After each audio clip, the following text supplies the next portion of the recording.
NBA 2K rating recap for December 18th and December 19th. That's right, we're going to break down 17 games in this video. Starting off with the 18th, where there were 12 games to go through. We got the Hornets moving to 9-18 on the season with a 133-126 victory over the Atlanta Hawks. LaMelo Ball making his return. 28 points, 11 assists, 8 of 11 from 3. Kon Knueppel, 28 points, 7 assists. Brandon Miller, 26 points, 8 assists. Going over to Atlanta, the return of Trae Young to the lineup. The Hawks 1-3 in 4 full games with him. They went 14-9 since, although they lost this one with him as well. So now 1-4 with him. Trae, 8 points, 10 assists, 3 of 8 from the field, but missed all of his threes, 0 for 5. Jalen Magic Johnson, 43 points, 11 rebounds, 9 assists, establishing dominance over who is the real franchise player of this team. I did move Dyson Daniels back to shooting guard with Trae out. I did change Nickeil Alexander-Walker to point guard. I don't really like it because Daniels is really, when Trae's out, he is like the kind of point guard, point of attack defender, and he initiates the offense more than Alexander Walker. But when Trae's out, Alexander Walker is the starter. So I did just make that swap for cosmetic reasons. That'll come up tomorrow. In tomorrow's games. Today's games. Time is a weird concept. The Hawks are among the teams that we'll be covering twice in this video. Alexander Walker, for what it's worth, went back to the bench in this one. I had 28 points in 34 minutes, so still very effective. Going over to the Knicks, they moved to 19-7 on the year, 6-game winning streak for them, 114-113 over the Pacers. That also doesn't even include the NBA Cup game, technically a 7-game winning streak for the Knicks. This was the first game of the back-to-back, so multiple players actually sat out. Jalen Brunson led the way with 25, 7, and 7. Tyler Kolek, 16 points, 11 assists, played 26 minutes, again following up his really good game in the NBA Cup. Mikal Bridges has been awesome this year, 22 points, 8 rebounds, 5 assists. Jordan Clarkson, 18 points, 29 minutes off the bench. There was no Towns, Hart, or Mitchell Robinson in this game, so Ariel Hukporti got the start, 4 points, 5 rebounds, 3 assists, 1 steal, 2 blocks in 27 minutes. And then Mohamed Diawara he also started at power forward, 5 points, 3 rebounds in 19 minutes. So the Knicks gave the Pacers their chances, and they ended up winning by 1. Trey Jamison III also got some token minutes, 5 points, 5 rebounds, 18 minutes, as the Knicks were extremely short-handed in the front court in this game. Pretty quiet one for Guerschon Yabusele, despite all the absences. You would have liked to see him step up a little bit with everybody out, but was not to be. Pacers, they dropped to 6-21 on the year. Andrew Nembhard had a good game, 31 points. Siakam, his standard 26. Mathurin, 16 points, 8 rebounds. Quentin Jackson got the start in this one. Rather than Ethan Thomas. Thompson going back to the bench, only 3 minutes for him. But Jax, he had 10 points in 27 minutes. He's probably the superior player to Ethan Thompson. Honestly, a little overqualified for a 2-way contract. But yeah, Pacers obviously dealing with a whole ton of injuries in across their roster this season. Miami Heat, they are dealing with a lot of injuries right now as well, but that didn't stop them from getting a win over the Brooklyn Nets, 106-95, moving to 15-12 on the season. Kel'el Ware, 22 points and 12 rebounds against a Nets team that isn't exactly loaded in the front court. Norm Powell had 24 points, and Bam added 8 points and 17 rebounds. Brooklyn, on the other hand, they dropped to 7-19 on the year. Michael Porter Jr. led the way with 28 points. Nick Claxton, 2 assists short of a triple-double, 16, 12, and 8. And Igor Demon, 14 points, only 1 assist, though, in this one. It didn't look particularly great against Davion Mitchell. OKC, they moved to 25-2 on the season against the LA Clippers. I forgot to write down the score, but it was yet another blowout for OKC. 32 points for SGA. Chet, 22. Jalen Williams, 20 points, 5 assists. He was 2 for 2 on threes in this one. Lou Dort struggled offensively as per usual. 0 points, 0 for 6 from the field. Isaiah Hartenstein was out for this one. So Cason Wallace was back with the starters, had 5 steals. The Thunder overall had 18 steals in this game. Isaiah Joe also made his return, so I'll reactivate him. He had 14 points off the bench. The Clippers, on the other hand, they dropped to 6-21. What a nightmare season. They are trying to win games, believe it or not. But they were without James Harden in this one. Harden was questionable in the last one. He wasn't particularly effective, so they gave him the night off in this one. Clippers overall had 28 turnovers without James Harden. Chris Dunn started at point guard, and Kobe Sanders was the backup. These guys had 6 turnovers each. Kawhi Leonard added 22. Collins had 20. Bogdan Bogdanovic started for Harden. He had 14 points. But obviously, it's going to be really hard to overcome 12 turnovers from 2-year guards. They could really use somebody like Chris Paul, I feel. But that's just me. Going to the Spurs. They moved to 19-7 on the season, 119-94. And Victor Wembanyama, it looks like he's going to be the 6th man of the year as he continues to come off the bench. 15 points, 8 rebounds, 4 blocks in only 17 minutes. Ridiculous. 3rd game off the bench for him. Technically 2. The NBA Cup game doesn't officially count, but this will again come up in the second slew of games that we go through. Dylan Harper had 24 points. Some extended run against the Washington Wizards. 119-94 was the score. I forget if I said that. But De'Aaron Fox also struggled in this one. 6 points, 1 of 8 from the field. But obviously they didn't need him against Washington, so quiet night for him. Going over to the Wizards, they dropped to 4-21 on the season. Alex Sarr and Bilal Coulibaly made their returns from injury. Sarr had 18 points in 24 minutes. Bilal, not so lucky. 3 points, 1 of 7 from the field, 23 minutes. They started Keyshawn George, Coulibaly, and Bob Carrington and CJ McCollum was the starting backcourt. So Keyshawn George was the 4, or Coulibaly was the 4. One of those guys was the 3 or 4. I didn't get a chance to really break down the lineups in this one. Marvin Bagley went back to his bench role, but he was solid, 13 points, 19 minutes. And then Bub, he's been a lot better of late, 15 points, 6 of 12 from the field, 3 for 7 from 3. Just another solid performance. He's having a good week compared to the last 2 months. Going over to Toronto, 17-11 they moved to with a 111-105 win over the Bucks. Brandon Ingram, 29 points. Scotty Barnes, 24-11. Sandro Mamakhelishvili got the start, 18 points and 11 rebounds. Jakob Poeltl was out for this one. The Bucks, they dropped to 11-17 on the year. AJ Green makes his return, only 5 points though. Kyle Kuzma was out, so Jericho Sims got the start. It's kind of like whatever. He never puts up stats no matter how much he plays.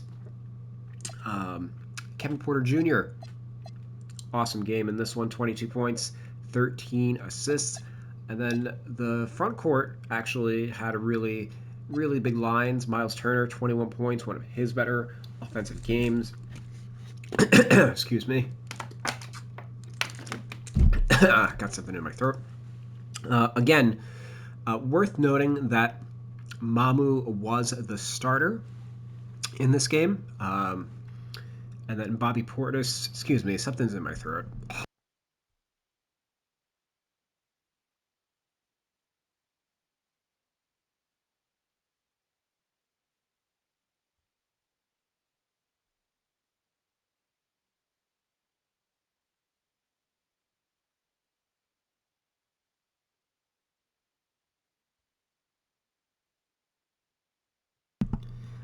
All right, I made it a whole 2 months without having any sort of on camera technical difficulties.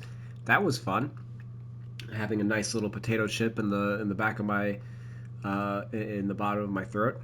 Um, Miles Turner, 21 points. One of his better games offensively. But again, worth noting that Mamu was the starter for Toronto, which explains why him and Bobby Portis put up these fat lines. Portis had 24 and 12. Let's go on over to the Pels. They moved to 6 and 22 on the season with a 133 to 128 overtime win over the Rockets. 3-game winning streak for the Pels. Now half a game behind the Clippers and Kings. Saddiq Bey, he continues to start. Second game off the bench for Zion Williamson. Bey, season high, 29 points. Trey Murphy III, 27 points. Derek Queen, 16 and 12. Worth noting that Zion, again, coming off the bench, he doesn't really fit well next to Derek Queen, so it looks like they are prioritizing Derek Queen moving forward, as maybe this is a sign for the direction of the franchise, and maybe a harbinger for Zion may not be on the team to finish the year. We'll see. Trade season is upon us. 9 points, 5 assists, 21 minutes for Zion in this one. Herb Jones, 18 points, one of his better offensive games. He's been pretty good since returning from injury. That's a big part of why the Pels are on a 3-game winning streak. And Jordan Poole as well, also 15 points off the bench. Look out for the Pels. They are pushing for a play-in spot. The Houston Rockets, bad loss for them to lose to the Pels. Şengün, close to a triple-double, 28, 11, and 8. KD added 32. Amen had 23. But the Pels shot 51% from the field in this game. Rockets grabbed 25 offensive rebounds in this one, but they just didn't stop the Pels from hitting enough of their own shots at the end of the day. Dallas Mavericks, they moved to 11 and 17 on the year, 116 to 114 in overtime over Detroit. Anthony Davis back in the lineup, 15 points, 14 rebounds, 3 blocks for him. And then Cooper Flagg, he's really been taking off of late. 23 points, 10 rebounds, 4 assists for Cooper. Let's just readjust that lineup and then head on over to Detroit. They dropped to 21 and 6. Cade, 1 assist short of a triple-double, 29, 10, and 9. Jalen Duren, 17 and 13. But the Pistons only shot 39% from the field, only 6 of 33 from 3. They likewise had 26 offensive rebounds, but they just missed too many shots overall. And Dallas has been playing a lot better with Anthony Davis this year. I believe they're 5-5 in their last 10 games. So yeah, they are pushing for a play-in spot as well. Denver Nuggets, 20 and 6 on the year, third team to hit 20 wins on a 6-game winning streak, 126 to 115 over the Orlando Magic. Jokic, 23, 11, and 13, another triple-double. Jamal Murray led the way with 32 points, and then Cam Johnson had one of his better lines of the year, 19 points and 11 rebounds. The Orlando Magic, they dropped to 15 and 12 on the season. Despite the efforts of Paolo Banchero, his best game of the year, a triple-double, 26, 16, and 10. Wendell Carter Jr. added 26 points as well. Anthony Black got the start at the 3. 22 points. Tyus Jones started for Jalen Suggs at the 1. 5 points, 19 minutes for him. Desmond Bane, another rough offensive game, 8 points, 8 assists to make up for it at least, but 0 for 4 from 3. Scoring's been a little hit or miss for him this season. Tristan Da Silva and Jonathan Isaac were both out, so we saw 12 points, 29 minutes off the bench for Jett Howard, as the Magic were pretty short-handed in this one. Chase Richardson also played 19 minutes and scored 9 points. I speculated that might be the case after he filled in for Suggs during the Cup game against the Knicks. Phoenix Suns, they got a big win over the Golden State Warriors, moving to 15-12 on the season. 99-98. Devin Booker, 25 points. Dillon Brooks, 24. Colin Gillespie, 16. Grayson Allen was a DNP in this one, so Royce O'Neal got the start. I think I just like the theory of their lineup better with Grayson coming off the bench as the sixth man. I feel like Dillon Brooks is a little stretched as like the starting 4. Mark Williams only 19 minutes in this one, in part because Oso Ighodaro went crazy. 13 rebounds, 5 steals in only 28 minutes, causing a lot of havoc off the bench. Golden State, they dropped to 13-15, now 2 games under 500. Jimmy Butler, 31 points, 11 of 17 from the field, but the rest of the starters were 10 for 46.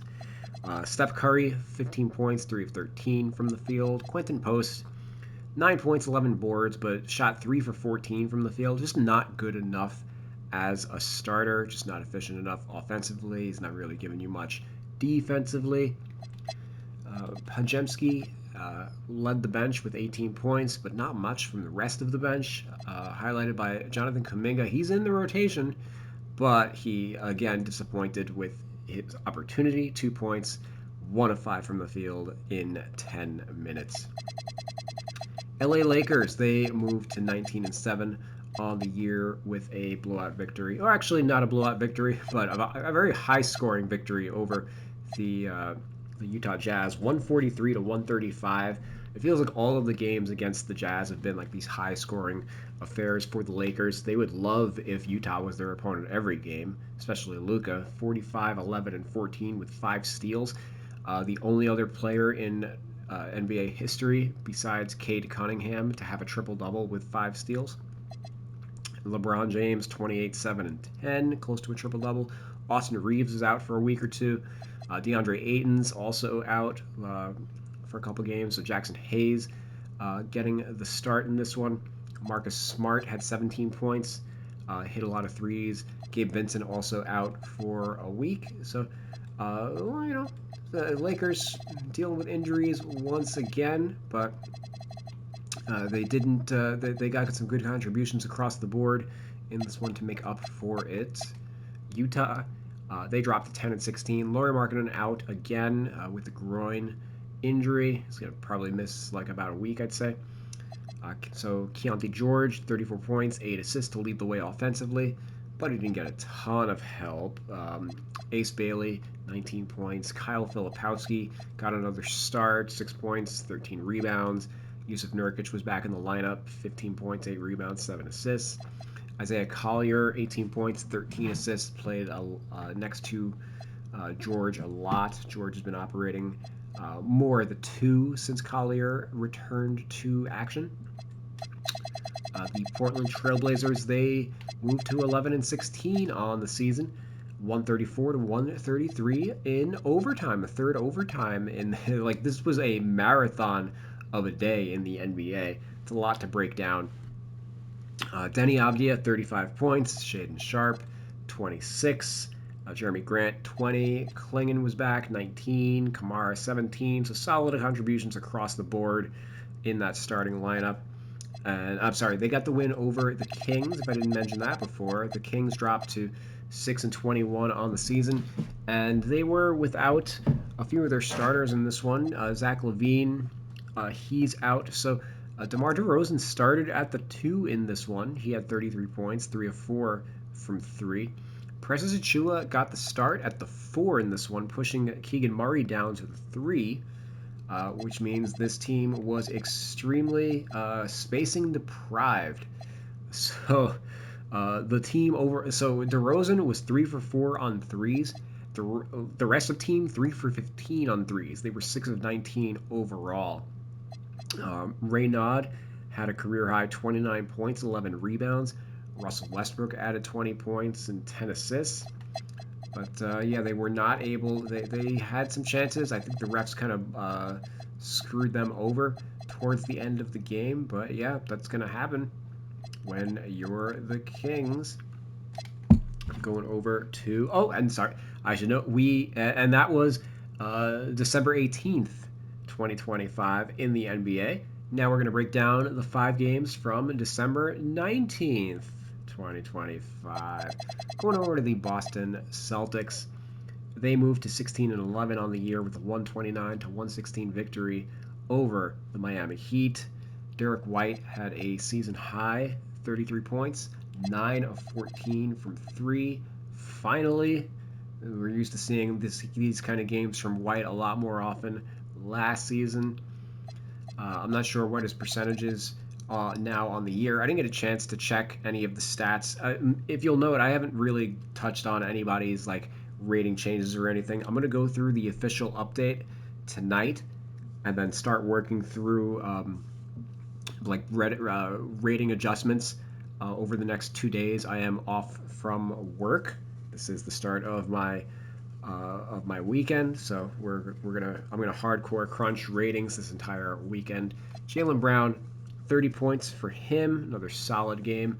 Sam Hauser has been struggling a lot with his shot, but the Heat were what the doctor ordered. He was 5 for 6 from 3, adding 15 points. Celtics overall, 21 of 43 from 3. Miami, they dropped to 15-13. No Hero, Mitchell, or Wiggins in this one. And then Kasparas Giannis got the start in this one, I believe the first of his career. Had a career high, 17 points, 6 rebounds, 4 assists. 5 of 8 from 3, but he was over 5 from 2. But still, a very good 3-point shooting performance from him. Probably could knock that rating up a few points. Jaime Jaquez also got the start in this one. Normally, I think that was his first start of the season. Typically, he's been coming off the bench. 14 points for him. Kel'el Ware, 24 and 14. Norm Powell struggled offensively, 18 points on 7 of 21 from the field, 1 for 11 from 3. Oof, that's going to do a number on his 3-point rating. Myron Gardner played 17 minutes, his first real NBA action, had 5 points in this one. Yeah, the Heat were extremely short-handed in both the backcourt and the front court in this one. Going over to Philadelphia, they moved to 15-11 on the year, 116-107 over the New York Knicks, ending their 6 or 7 game winning streak. Tyrese Maxey, he returned from a couple games off with an illness, 30 points, 9 assists for him. VJ Edgecombe had his best game of the month, 23 points, 10 of 18 from the field, 3 for 6 from 3, 4 assists, 2 steals, played 38 minutes. Joel Embiid was out with an illness. A lot of illnesses going around in the NBA. It is flu season in December, so he was off. Drummond got the start in this one, had 14 and 13. Paul George had an off night with 7 points on 2 for 10 from the field. You'll note that I did boost his rating up to an 88 as he had been playing really well. I looked at his stats. His stats are basically on par with, for this year, they're on par with what he did with the Clippers back in 2024 when he was an all-star. Or sorry, 2023. Whatever 2 years ago was time. Yeah, well, the 23-24 season. It's getting late. I'm recording this at 3:30 in the morning. But yeah, George's production overall, which I'll break down in probably the next video that I do. It just made me decide, although it looked terrible given his performance in this one, it just made me decide to remove the intangibles buff and then just tweak some of his ratings overall. So I've got him up at an 88, which I believe is like plus 5 from where 2K's got him at right now. Yeah, that's certainly a choice, but I think it is worth noting that I would consider him a more valuable player than Joel Embiid this year for them. So, we're going to see how things shake. It's weird because small forwards just rate so high in this game. I do think that like Maxey, it should be more than 4 points higher than George, but based on what he's shown this year. So maybe I will revert that. Let me just see what he actually rates if we tank him all the way down. Does this drop him to like an 83? Oh, 85. You know what? That's fine. I'm gonna just apply that again. Again, some of his badges kind of drag up his rating. Let's go on over to the Knicks. They dropped 19 and 8. They had a bunch of their guys back in the lineup, but it was all for naught as they were not able to beat Philly. Jalen Brunson struggled in this one, 22 points, 7 of 22 from the field. The Knicks have played a lot this week, so I think maybe the miles are starting to catch up a little bit in that regard. Towns had 22 and 11, Bridges 21, but OG and Hart combined for 3 for 16 from the field. So, hey, Paul George didn't shoot the ball well, but the guys he was defending didn't either. Mitchell Robinson had his best game of the season, at least statistically. Well, actually, you know what? We're going to go beyond statistically because Robinson got himself out of his funk. He had 21 and 16 in 26 minutes, so this might even be the best game of his career statistically, honestly. 7 of 8 from the field, 7 of 8 from the free throw line. He had been shooting like 20% from the free throw line, going through like 7 of 8 from the free throw line might be his best free throw like performance of his career. So let me actually. I don't think the stats are live on like Basketball Reference. Let's entreat myself. Mitchell Robinson, what are you shooting now from the free throw line? You came in shooting 22% from the free throw line, 6 of 27. So you are now 13 of 35, 37%, baby. One game had a 15% improvement on his free throw percentage. Let's go. Yeah. Let's go on over to the Spurs. They won their 20th game of the year, 4th team in the NBA to do that. 20 and 7 on the season, 126-98 over the Atlanta Hawks. And yeah, Victor Wembanyama is going to be the 6th man of the year. I'm calling it, folks. Off the bench, Wemby, 26 points, 12 rebounds, 2 blocks, 10 of 15 from the field, plus 29 in 21 minutes. I mean, I say that all very tongue-in-cheek. Obviously, he's going to return to the starting lineup at some point. I would imagine his next game, right? Like, considering how he's playing right now. But then again, with the way he's playing right now off the bench, if it ain't broke, why fix it, right? I don't I just think it's actually really amusing. I like the strategy. I like that the Pelicans have kind of followed suit as well. Stars shouldn't have a problem coming off the bench. As long as you get your minutes and touches, what's the big deal?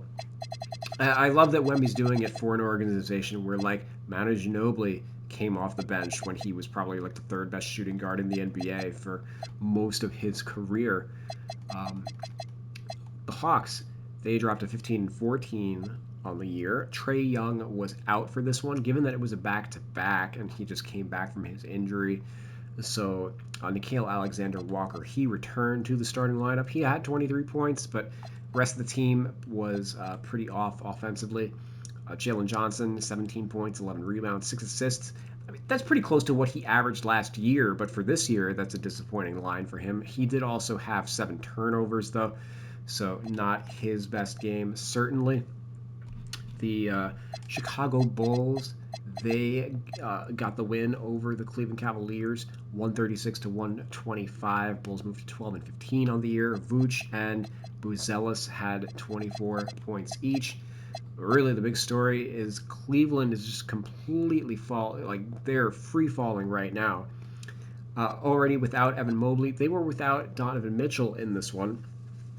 So Darius Garland, he actually clear runway for him. He had a season high 35 points, 8 assists, 13 of 27 from the field, 6 of 12 from 3. So I'll probably boost his rating back up next time that I reevaluate him.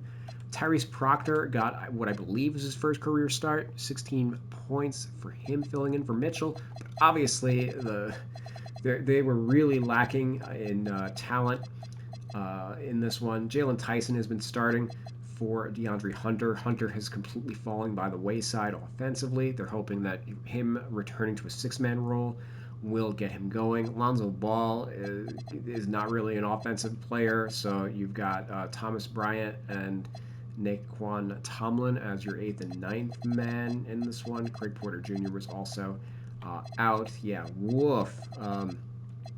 Yeah, things are getting ugly in a hurry for Cleveland. Jarrett Allen still coming back from injury, so he's still not able to take on a large role with the team yet. Yeah, so Chicago takes out Cleveland. And then Minnesota, our final game of the 17 game binge. They got their biggest win of the year, 18 and 10 on the season now, with a 112-107 victory over the OKC Thunder. Anthony Edwards returning to the lineup. He was clutch in this one, hit a lot of big shots, including a step-back three over Lou Dort. 26 points, 12 rebounds for him. Bones Highland went back to a bench role, but he was effective, had 13 points off the bench. Rob Dillingham got 12 minutes in this one, but still continues to be completely ineffective. Scoreless, 0 for 4, had 4 fouls in 12 minutes. Julius Randle added 19, DiVincenzo 15 as well. And then OKC, they lost. They lost this game, 25 and 3 on the year. They've now lost 2 of 3. Worth noting that this was the second game of a back-to-back. They did lose a game against the Blazers, which was also the second game of the back-to-back. This was their largest margin of defeat of the season, 5 points. Pretty much all of their games that they've lost have gone down to the wire. So OKC, even though they lost this one, and you would think, hey, 2 losses in 2 games, or 2 losses in 3 games, they're reeling. Are they really? OKC, though, did shoot only 37% from the field in this one, 28% from 3. So certainly their half-court offense against Minnesota left a little bit to be desired, even if they were on some tired legs coming into this one. This was a playoff matchup or rematch from the conference finals, so definitely a big confidence booster for Minnesota. And it should be worth noting that, the half-court offense, if Minnesota is able to defend OKC in the half-court, we'll see how future games go down between them. But certainly that is one way to stop them. That's how the Spurs beat them in the last one, is they kind of kept them out of the transition game and were able to beat them at the transition game, if anything. OKC's, they get a lot of transition points from all of their steals. So if you're able to take care of the ball and mitigate that, you are going to give yourself a puncher's chance against them. OKC, 35 points for Shai Gilgeous-Alexander in this one, but the rest of the team kind of ho-hum. Jalen Williams, 17 and 7. Chet Holmgren, 14. Lou Dort did bounce back from a scoreless game to have 11 points, but also did so on 3 of 12 from the field. So yeah, offense has definitely been a struggle for Dort this year. And it was a struggle for me to get through this video. Almost choked on a potato chip and died, but powered through it. Thanks for sticking with me, and I will see you guys tomorrow with a lot more rating breakdowns and stuff than we were able to get through today. I just needed to just do a little bit of catch up. Hope you found a little bit of this interesting. I'll see you later tomorrow. Peace.